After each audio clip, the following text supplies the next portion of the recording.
0 to 60 can define a performance car, but it's the fastest 60 to 0 that's the aim of Tarok's brakes. From road cars to race cars, circuits, special stages, or the autostrada, nothing reduces speed like Tarok's brakes. Italy gave the world the art of Da Vinci and Michelangelo. Tarok's has given drivers the art of stopping. For more information and to acquire your own masterpiece, visit tarox.co.uk.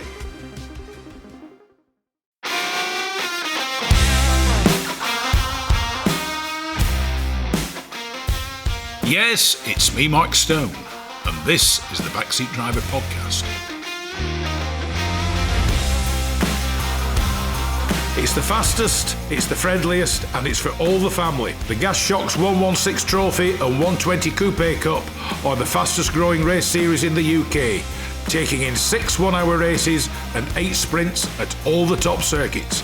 Visit 116trophy.com to find out more and get yourself behind the wheel.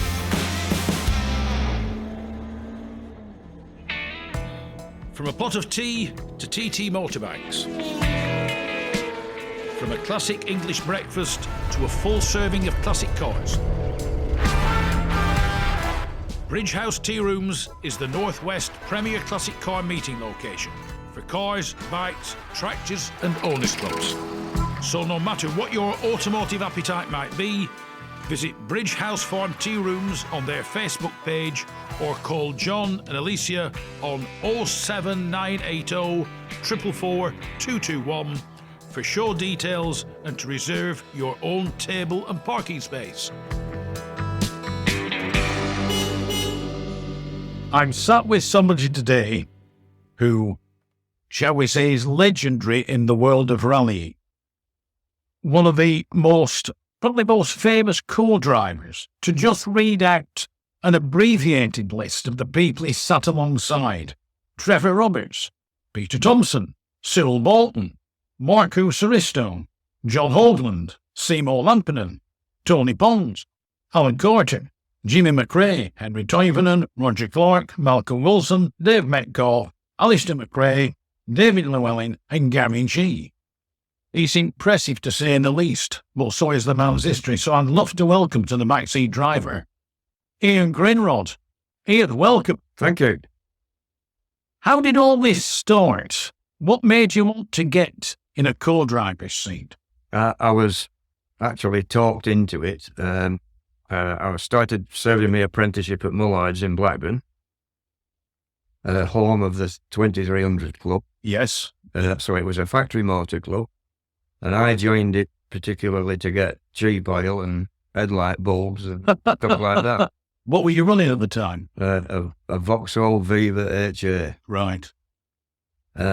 Which used to rust in front of your eyes. But nevertheless, that's why I joined the motor club, the 2300 Club. And then a fellow member of the club who was an apprentice with me, Ian Farnworth, asked me if I would navigate for him on a 12-car rally. Yeah. And you done this before? No, not at all. So we did a bit of practicing driving around the lanes, me trying to read a map. Yeah. And we did a 12-car rally, which I was a bit worried about in the respect that I had always suffered from travel sickness. Yeah. So we did. Because just putting in is one of those things. I've tried co-driving and I can't get along with looking down. No. I have to look out windscreen. Yeah. Well, absolutely. Anyway, we did this 12-car rally and I was violently ill. Yeah. But nevertheless, I persevered. And we finished that, and then I did 2 or 3 more, and gradually, well, I thought to myself, well, I can do this. I can read these maps. Yeah. So, I continued and eventually moved into doing all-night road rallies, and everything just moved on from there. Yeah. But when you mention not being able to look down all the time, I can't look down all the time now. Right, all right. I couldn't do a plot and bash event. Yeah. Where your head's down all the time. I'd be ill. Yeah. And people say, how can you read a map or how can you read pace notes? But your eyes are going up and down all the time. Yeah. So I conflict with pace notes. It's like just slide your thumb down or whatever, so you know where you're. You know where you are. But, Yeah. But you're constantly looking at the notes and looking, quickly through the screen. Yeah. So, I mean, from there, how did, shall we say, you move on to, well, more or less doing it as a profession? Because you would have had to start somewhere. Somebody would have noticed your abilities. That started from, I was friendly with Cyril Bolton. Yeah. Through me navigating for Trevor Roberts. So Yeah. we're all in the Minisport Padium Yeah. rally team. And then Cyril was second in the Motor News Rally Championship Yeah. in 1976.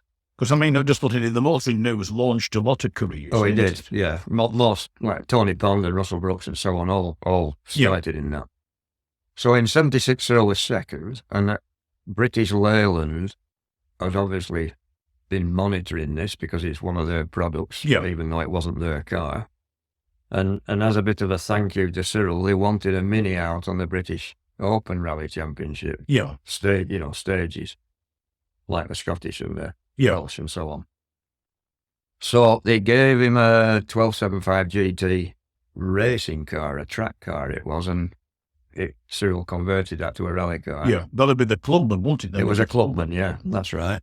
And all the because British Railway got fed up paying John Cooper royalties on the names. So probably they called them GTs. GTs, yeah.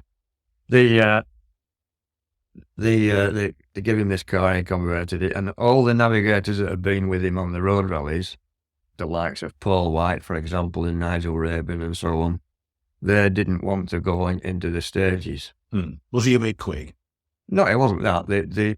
I think because it was a Group 1 car, basically a standard car, I think they felt like they'd be belittling themselves to go in that. All right. Car weren't posh enough. No, it wasn't posh enough, no. And obviously, with it being standard, it wasn't going to be quick. Yeah. In the great scheme of things. So I think I was probably 12th choice. And I eventually went with Cyril in 77 on the British Open Championship in 1977. At the end of that year, because British Leyland had a connection with the car, they obviously were watching what was going on all the time, and then I got a phone call, it was just November time, end of October, 77, from John Davenport, the team manager of British Leyland, asking me if I would be interested in co-driving for Marco Soares still on the RAC. Right. Which is what I did. Yeah. What was that in? That was in a 16-valve TR7. Right. The white ones. So I did that, and then the following year I was with Cyril again, and then at the end of that year, 78, I got another phone call from John Davenport. Would I be interested in co-driving for John Hogland? Yeah. In a TR7 V8 then. Right. Well, they're notoriously not good on special stages, apart from tarmac, and notoriously fast. Yeah, notoriously fast. Great on tarmac, not so good on gravel. Yeah. But there you go. But John was a brilliant guy, and he'd obviously driven factory Skodas up to then. Yeah. But he'd never driven anything more powerful than a factory Skoda. Yeah. And he'd never driven a right-hand drive rally car. Right. Because back then it'd be Skodas with rear engines and small engines. And small engines, yeah, that's right. And so we finished 12th. I thought that was a really good result for John. Yeah. It was a lovely guy to go drive for. And then what happened after that? So that was 78. Right. So during the course of those two RAC rallies, I got to know people like Tony Pond. Yeah. And at the end of 78, Tony left British Leyland and went to Talbot to drive the Sunbeam Lotus. And asked if I'd co-drive for him. But Des O'Dell, the team manager, had never heard of me. Yeah. So he wouldn't let Tony take me as co-driver. Yeah. So he had a succession of co-drivers for basically the first 3 quarters of the year in 79. And there were a lot of mistakes being made and so on. Eventually, toward the end of 79, in September, Des O'Dell relented and let Tony to take me. Yeah. So I did the Manx Rally, San Remo and RAC with him. Yep. And did a far better job than them that went before it. Well, that's not for me to say. Well, San Remo in particular. Well, Manx, we were leading the Manx and the oil pump bro. Yeah. That was us out. At San Remo, we finished 4th against you know. I mean, I've never done the San Remo, but I have driven the stages of the San Remo. They are tarmac and they are spectacular. Well, in those days, it was the first leg was tarmac. Yeah. Behind, in the mountains behind San Remo, and then we made our way on tarmac stages towards Pisa. Yeah. Then there was a big service where all the suspension was changed to gravel. Yeah. There was a load of stages on gravel between Pisa all the way across Tuscany and Umbria to where was San Marino? Oh, yeah. Was where the overnight halt was. Then coming back from there, another lot of gravel stages through Umbria and Tuscany going the other way. And then another big suspension change, and then tarmac stages back towards San Remo. Yeah. Then another overnight halt. Well, an overnight halt and most of the next day. And then the last leg was the following night in the dark of the tarmac stages at the back of San Remo. Yeah. It was a really long rally. Yeah. I think it was 76 stages.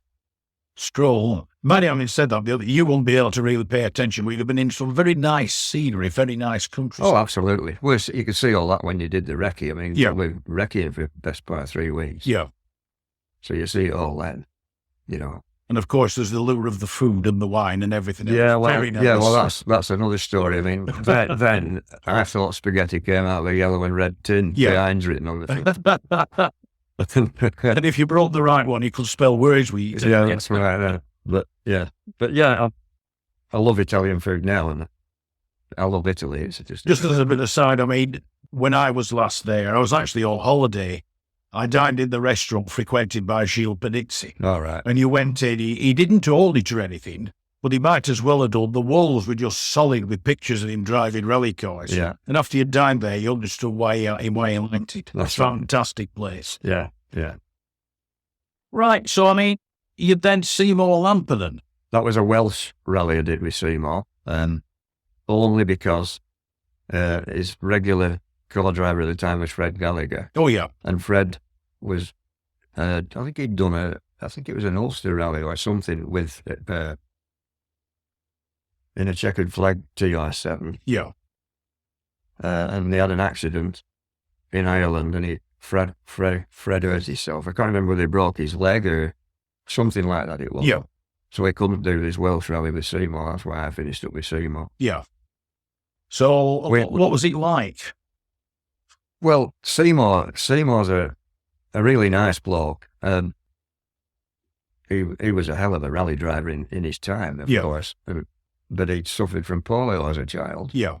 So he couldn't walk very far and had a very pronounced limp. Yeah.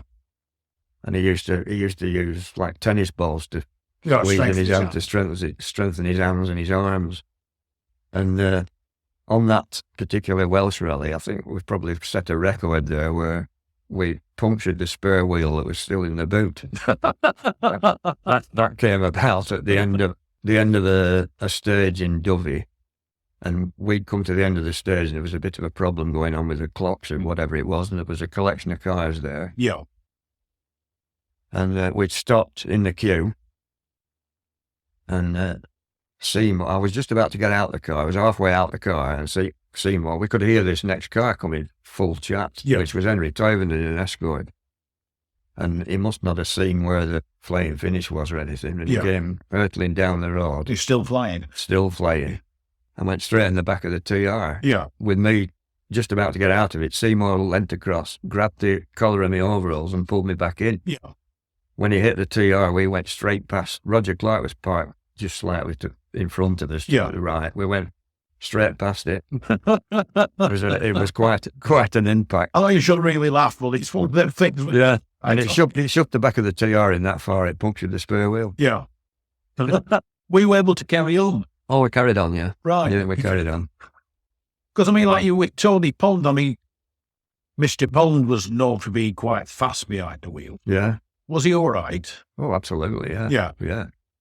And, of course, you mentioned the one, the only, Henri Toivonen. Yeah. Now, I know somebody else who once went out, whilst he was driving for the Open team, right, he went out with him. He was one of the mechanics, and he went out with Toivonen.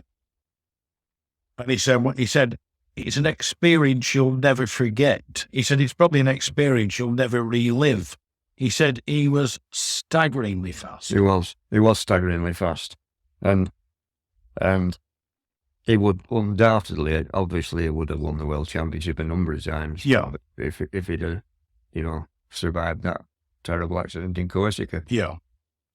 But I mean, before we come back to something, it's like car control. I dare say, having sat in the co-driver's seat, you'll very quickly be able to work out whether they can drive or not. You can tell within a mile. Yeah. If you're sat next to somebody who's trying to drive fast, Yeah. you can tell within a mile, probably in less than a mile, whether they can drive or they can't drive. Yeah.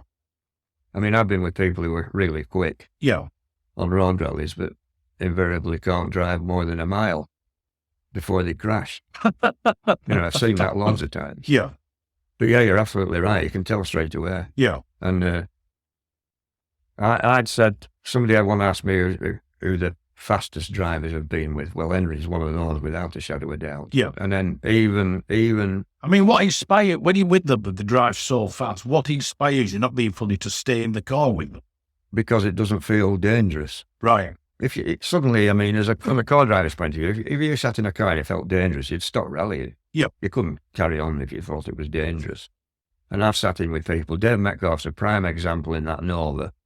People had said Just to me, putting in Dave Metcalf made an overdo thing which nobody thought he could absolutely, yeah. And people have said, looking from the outside, it looked like an accident looking for somewhere to happen. Yeah. Inside, it didn't feel that at all, which is very odd, isn't it?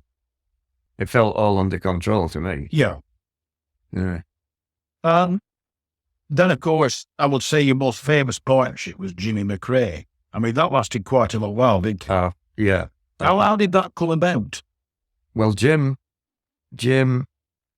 had previously been driving Vauxhalls for DTV in 1980, up to 1980. And his co-driver was Mike Nicholson, who had started working for Vauxhall. Yeah. So when Jim moved to Opel, Mike really felt he had to stay with Vauxhall, obviously. So Jim had to look for somebody. I mean, technically, what you might call the same thing, Opel and Vauxhall. They are. They were run, in 81, when I first went with Jim, they were run as two separate entities. Yep. So there was dealer Opel team and dealer team Vauxhall. Yeah. But then after that, it became GM Dealer Sport, where it was all under the same umbrella. Because about then you get the, you'd have the Escolas and the Mantas, and like from Vauxhall, it'd be the Chevettes. The Chevettes, yeah. We had the Escona in 81, 82, and the beginning of 83. Yeah. And then Mantas after that. Yeah. The Manta made its debut on the Welsh in 83. Yeah. Well, it made its debut on two different rallies, the Welsh in 83 and the same weekend, the Tour de Corse. Yeah. So, I mean, it carried on with Jimmy McRae. I mean, I conclude you developed a good partnership together. Oh, absolutely. I mean, 81, 82, 83, I was with Jim. 84, I was with Henri in the Porsche. Yeah. And Mike Nicholson co-drove for Jim in 84. Yeah. And then 85, I went back with Jim, 85, 86, 87. Yeah. So, yeah. And then I've done the occasional small type of historic event with Jim. Yeah. Seen, very... Because you've also co-drove Pirelli, haven't you? And Colin. And Colin. And I mean, I interviewed Malcolm Wilson a few months ago, and he said there was nobody like Colin McRae. He said, contrary to what you might have seen when you watched him drive, he said the man's mechanical abilities and knowledge were incredible. Absolutely, they were. And I only did one rally with Colin, which he was I think he was 17 at the time. Yeah. In his Sunbeam TI. And it was Jimmy that said, would I sit with Colin and see if he's any good? So I said, okay then. So we did the Snowman rally, and that certainly lived up to his name, because there was a lot of snow based up in Inverness. Because at times you watched Colin McRae, and at times he reminded you a little bit of Vatanen, that he'd get to the end and probably win in staggering fashion, or he'd park it up a tree or a dry stone wall somewhere. Yeah.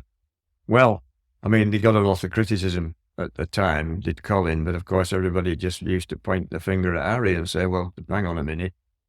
Remember what Harry used to be like. Yeah. And look what he did. So, and I suppose with Colin and Alistair, having Jimmy McRae as a father, there is to a degree they've got to live up to it, haven't they? I think it's a difficult thing as well. Yeah. Because like Damon Ellen Graham, Damon had to live up to his dad. Yeah, and you get the scenario now with young Max McRae, Alistair's son. Yeah. He has to live up to his father, his uncle. Yeah. And his grandfather. So that's triple bad. Yeah. Triple difficult, I should say.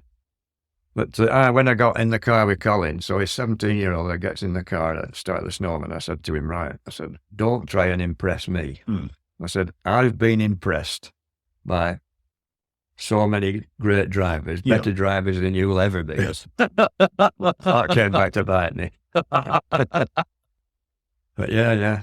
I mean, Colin was, at that age, I'd been with Henri then, then. At that age, if I'd have shut my eyes sat next to Colin, I'd have thought I was sat next to Henri. Yeah. Because he just had, people say, what is it that makes him like that? It's different to any other drivers. The three fastest people have all been the same if you sat next to them, and that was Henri, Colin, and Dave Metcalfe. Yeah. They're the three fastest, I would have said. I would say, personally speaking, it's like when you watch Jackie Stewart drive. It's an innate sense of balance and feel, because if you watch Jackie Stewart drive, or watch the others, they don't physically look to put a lot of effort in. No. They're not throttling the car and strangling it. The hands are on the wheel and moving about very quickly. But they're not like knuckling. No, I mean, one of my favourite going to a race sort of scenario, the one in-car film I saw was, that really impressed me, it was Jim Clark on the old Nürburgring. Yeah. And I mean, it just looked like we're out for a Sunday drive. Yeah. And I mean, don't forget, there were no safety barriers, nothing. No. Which was the regrettable demise of a lot of them, because when they came off, there was an oak tree waiting for them. Yeah, well, that's right. But I mean, you see, rallying, you haven't got armed barriers in front of the I mean, I remember in Australia, the trees are massive. Yeah. On the right at the side of the road. Yeah. You know, it's a bit of a daunting prospect. It's like they say, it's not the crash that kills, or injures, it's this sudden halt. Well, yeah, that's absolutely the case. I mean, Michael Park's a good example of that on the RAC. Yeah.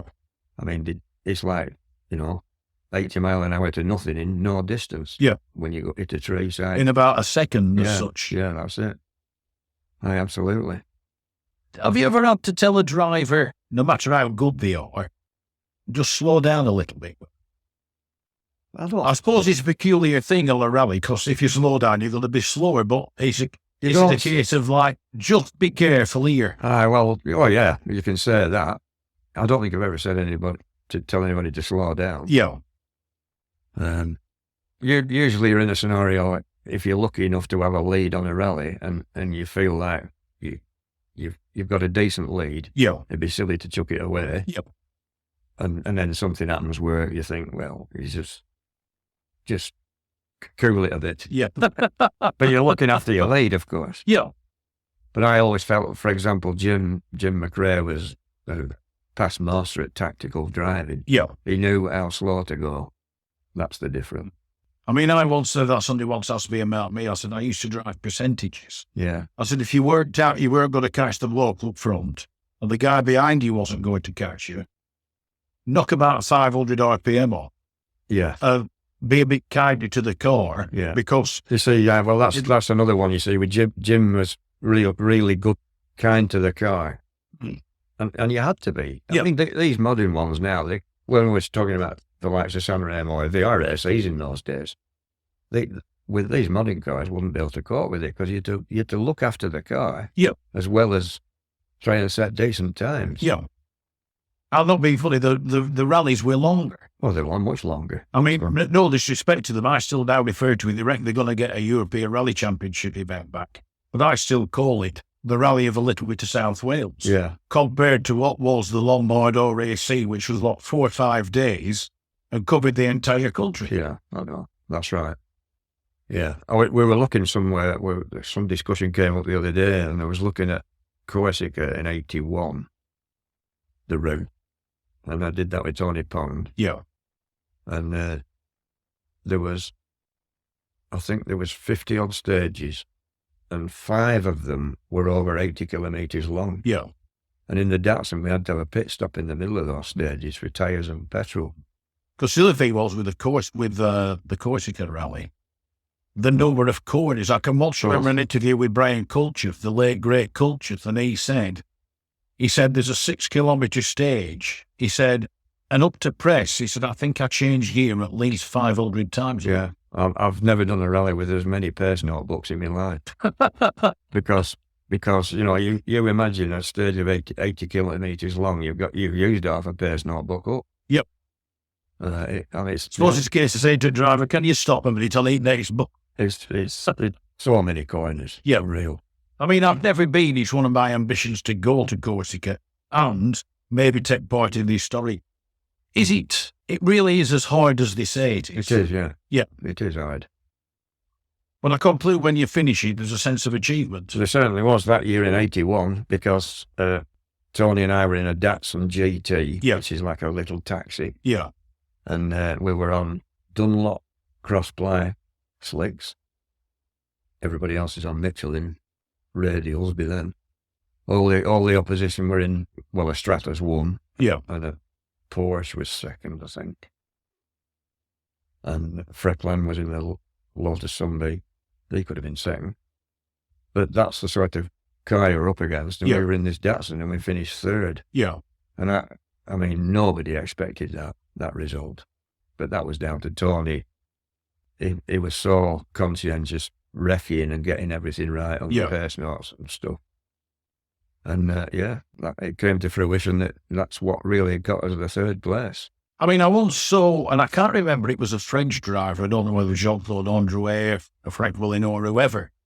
And until the last day, it had been hot, dry and sunny, and he was driving a Renault 5 Maxi Turbo, rear-wheel drive, rear engine on mid-end.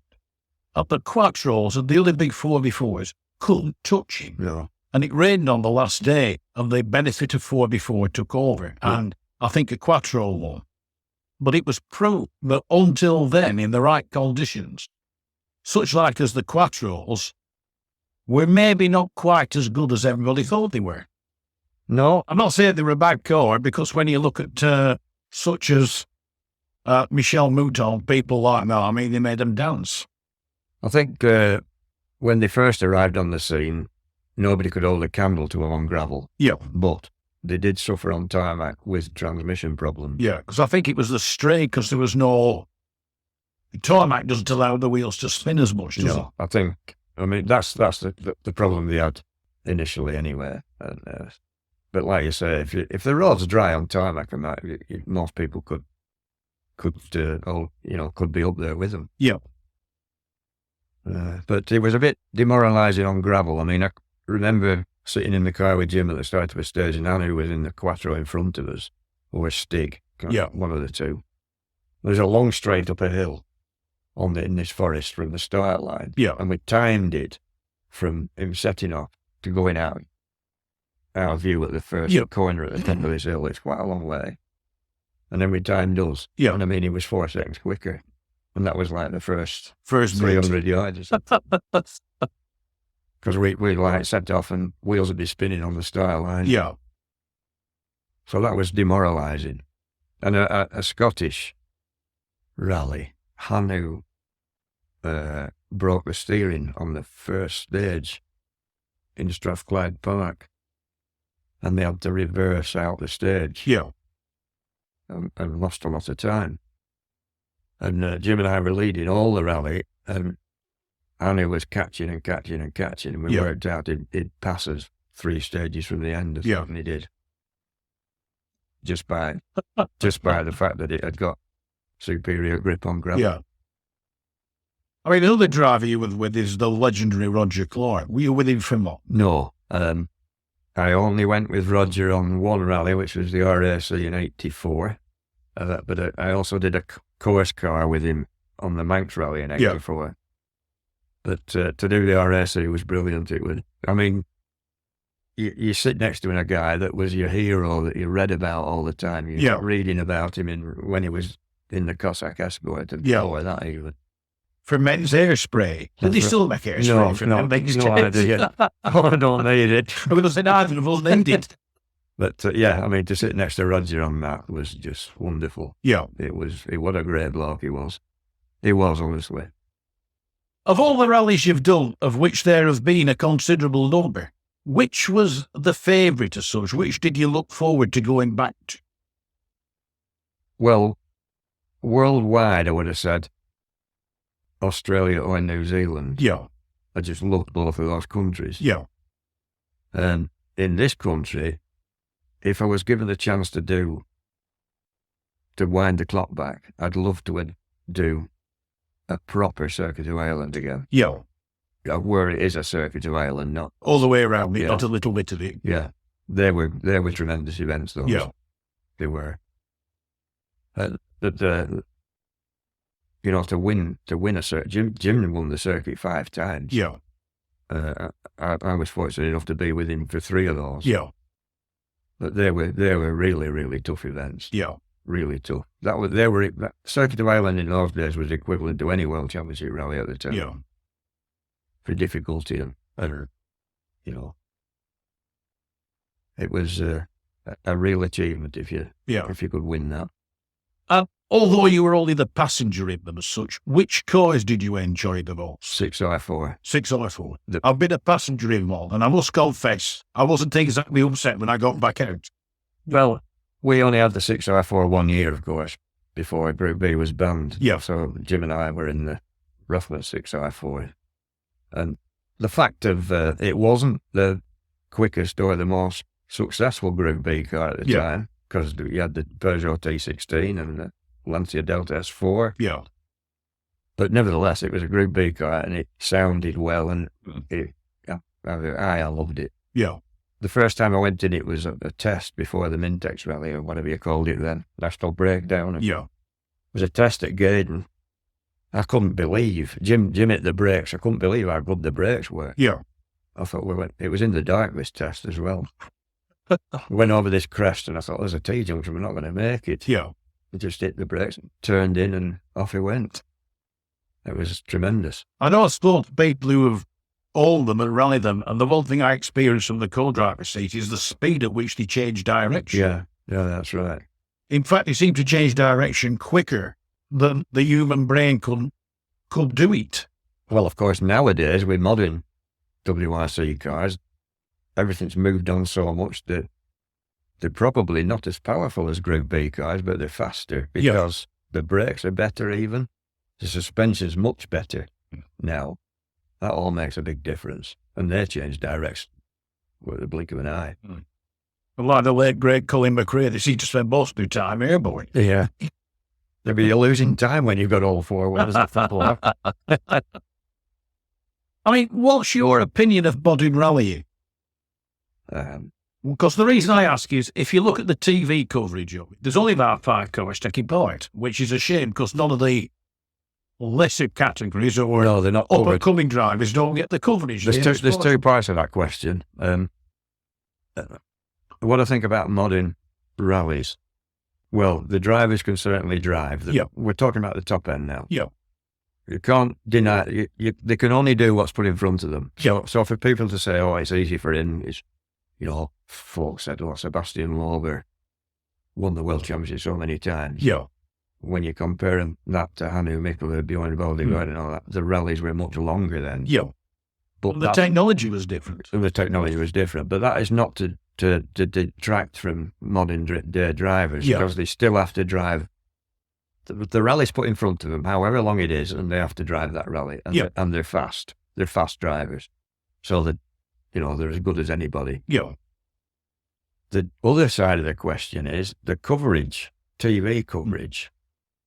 I sometimes put the World Championship rally on the telly. Yeah.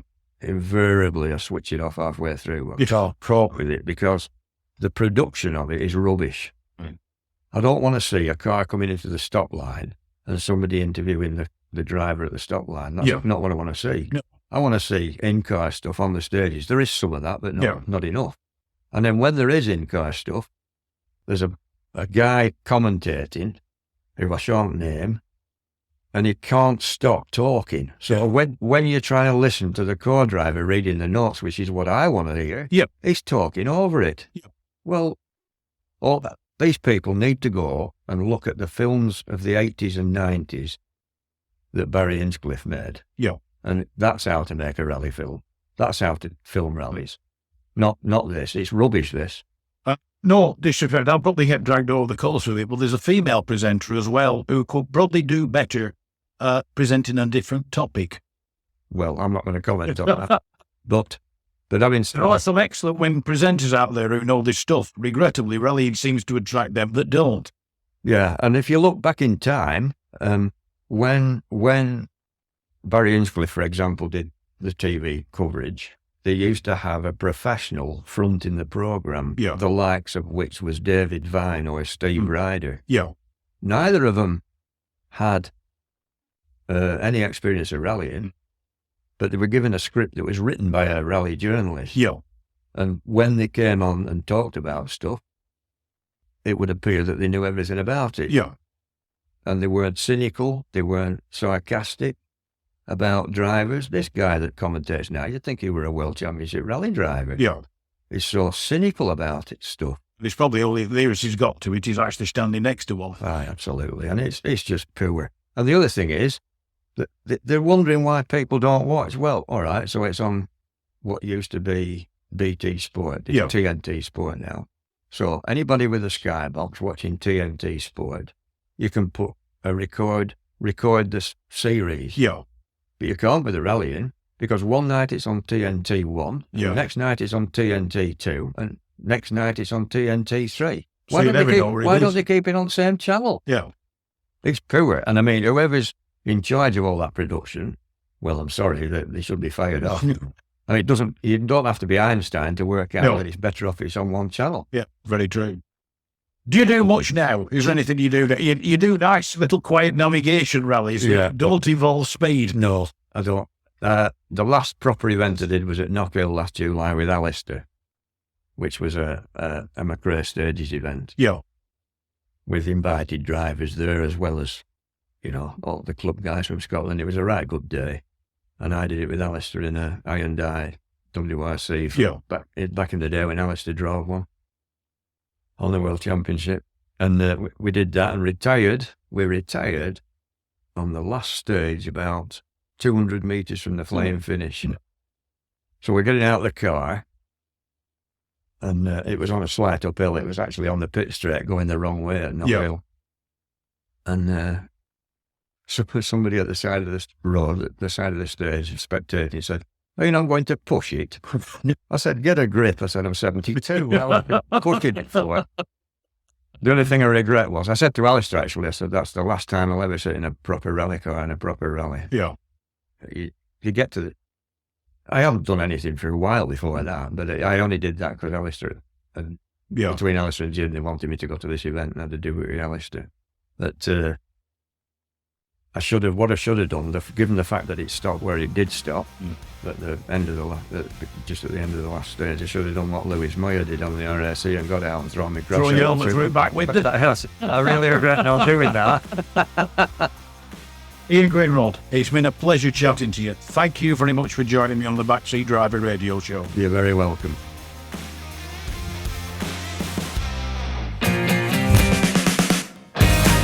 The Backseat Driver Podcast is brought to you in association with Tim Nash and the Lombard Rally Festival, the UK's premier classic rally demonstrations. From the awesome Group B cars to cars from the golden era of rallying, go to the Lombard Rally Bath social media for dates and venues.